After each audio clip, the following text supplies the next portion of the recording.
Hey folks, welcome back to Bullets and Brass. Today we are talking about why the Glock is and continues to be and will be for the foreseeable future the dominant combat slash personal protection handgun in the US. By combat, I don't mean the military. I mean if you're engaged in a combat sport, uh, various action shooting things and personal protection use, planning for disasters, working in fire, law enforcement, working as a bodyguard, security guard, anything like this. Why the Glock is absolutely dominating this market and will. And I think that the number one reason is just inertia. When you have a product that has dominated a market for any length of time, you have to give the customer an overriding reason to switch.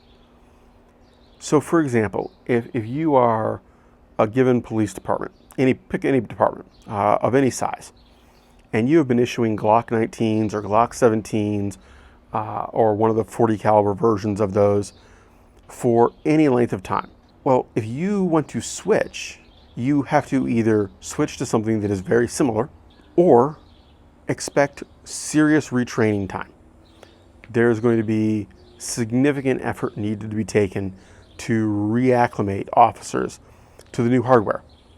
Your weapons room, your maintenance guy, whoever is taking care of them and doing service, is going to need training.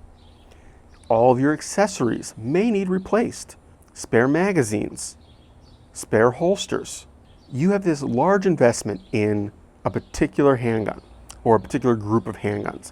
And unless you switch to something similar, you're throwing that out. Both the training time, the equipment, the institutional knowledge. But if you switch to something similar, what was the point of switching? And I'll just use a comparison that you guys will, if you're familiar with my channel, will get a laugh at. Why would you switch from a Glock to a P320? Now, you could answer the modularity of the P320.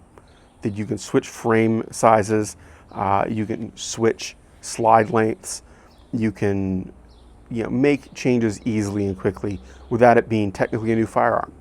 And my answer is the average police department doesn't give a flying fuck. They don't care. There are not too many people who cannot get their hands around a Glock 19 or a Glock 17. Now, the grip might be too long for them. It might be a little chunky for somebody with particularly small hands, but not overly so. It's doable. Say you switch to something else. Why? What did you gain? Are you going to switch to 1911s? Yeah, that's not happening. You're going to go to revolvers? That's not happening. Smith & Wesson M&Ps? Why? What did you gain over the Glock? There's no solid concrete must go with reason. The Glock is not going to be a suitable choice. And I say this as somebody who's really not a Glock fan. If you have a question about what's the appropriate firearm for a given task, unless you're talking deep concealment, you can probably make a Glock 19 work. I mean, it's really hard to argue for almost any task where non-specialized handguns are required. For example, if you really need a 44 Magnum or 454 Casull, okay, you need a big revolver. But if we're talking anything 9mm or 45 can handle, the answer can be Glock. It may require some more work, it may require some custom parts, but now we get into one of the other reasons Glock is so awesome. There is such a huge wealth of institutional knowledge, aftermarket parts, and easy modification, that I can talk really, easy modification to create whatever you want out of a Glock.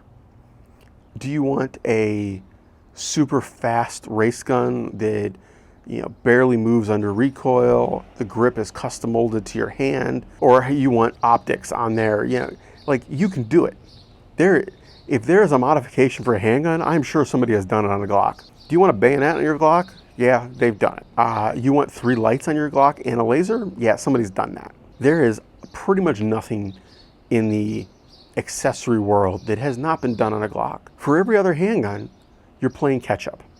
Even my beloved 1911, there are things that the answer is yes, you can do that, but can you afford it? Because basically you're hand fabricating something and welding parts and hand fitting, and $3,000 later you've got that.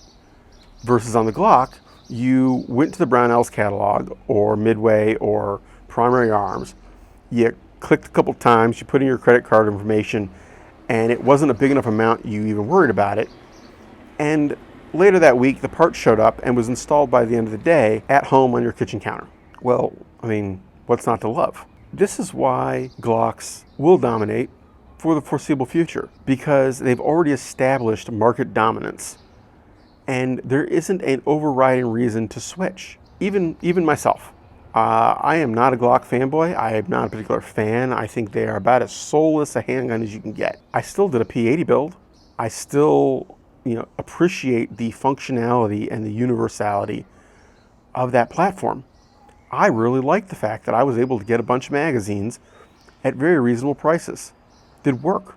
I've got both Glock and Magpul magazines, and I have yet to have any issues. I had one when it was new, and I don't remember if it was a Glock or one of the Magpul ones. I think it was actually one of the Glock magazines. Round over the catch that keeps it in the gun, the little notch. It rounded it over because I had it fully loaded when it was brand new, and the spring was just under so much tension that it just bent the plastic, basically. I mean, it just rolled it. Under recoil, not when I put it in, but under recoil with the slide coming back, it just did not hold. And that magazine is trash. I have thrown it out. But it was the only one that did that. And I have now quite a few Glock magazines. I have more Glock magazines than I do anything else except for an AR-15. And I'm not even a Glock fan. I've got one P80 build. They're cheap and easy. I changed out parts on my Glock, no problem. Didn't think twice about it. There was no drawn out hassle like there is when you do it on a 1911. It was like working on an AR-15. This isn't gunsmithing, this is Legos. And, it's kind of nice. That is it. Take care, have fun, stay safe, y'all, and keep shooting.